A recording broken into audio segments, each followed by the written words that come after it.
E o inverno tá chegando, é hora da gente colocar as botas em ação para nos proteger do frio que está chegando. Então você tem aqui no Sérgio Calçados botas de cano alto e também essas botas de cano curto, que eu acho um charme quando a gente usa com calça jeans. Bom, eu fico aqui desfilando com as botas e com as sandálias, com os sapatos do Sérgio Calçados, e você confere aí agora Saulo Gontijo no Tudo Legal. Você chegou ao final do seu namoro, do seu noivado, de repente se sentiu prejudicada pelo seu antigo amor? Então, veja o que fazer juridicamente a respeito agora no Tudo Legal. Quem se dispõe a namorar ou a ficar noivo tem planos de uma vida a dois, que seja pela eternidade, vamos dizer assim, mas nem sempre isso acontece. E aí, às vezes, surgem algumas questões de aspecto jurídico que serão abordadas agora pelo Dr. Saulo Gontijo, aqui no Tudo Legal. Como é que é isso, Dr. Saulo? No caso de noivado, ou no caso de um namoro, onde as pessoas começam a contrair dívidas juntas, começam a fazer investimentos, e no caso do noivado, principalmente quando tem aquela esperança já de casar, já faz chá de panela, já faz enxoval, já contrata aluguel de buffet, né? Contrata buffet, contrata aluguel de vestido de noiva.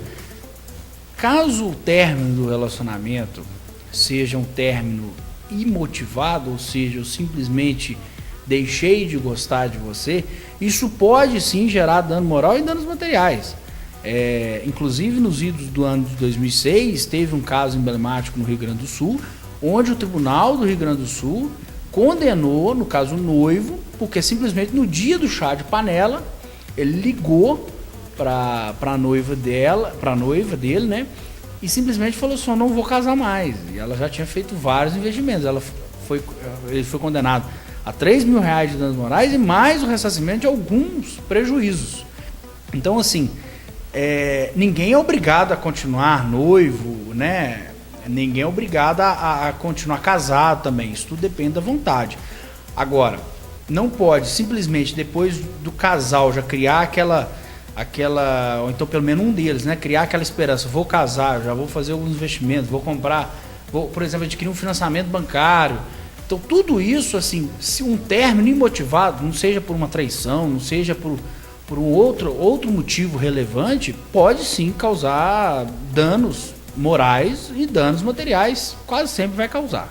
Mas que prazo seria considerado assim uma união estável para que a justiça aceitasse essa ação indenizatória, vamos dizer assim? Na verdade, não é o namoro que hoje é considerado união estável, não é bem isso. União estável é união estável, namoro é namoro. Tudo depende muito de intenção e também de teoria da aparência, tudo que aparenta.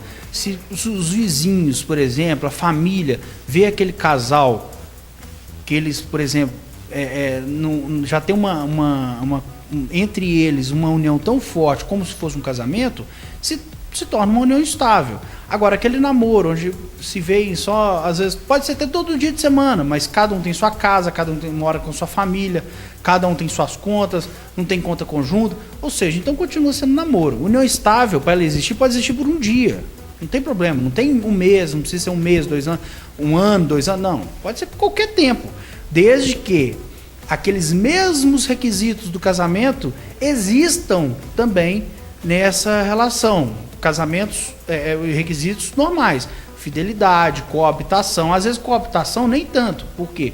Porque às vezes, digamos o exemplo de um motorista, né, um caminhoneiro, ele passa em casa, por exemplo, às vezes 3 vezes por mês, por exemplo, e nem por isso deixa de ter uma união estável com uma mulher, ter filhos com ela.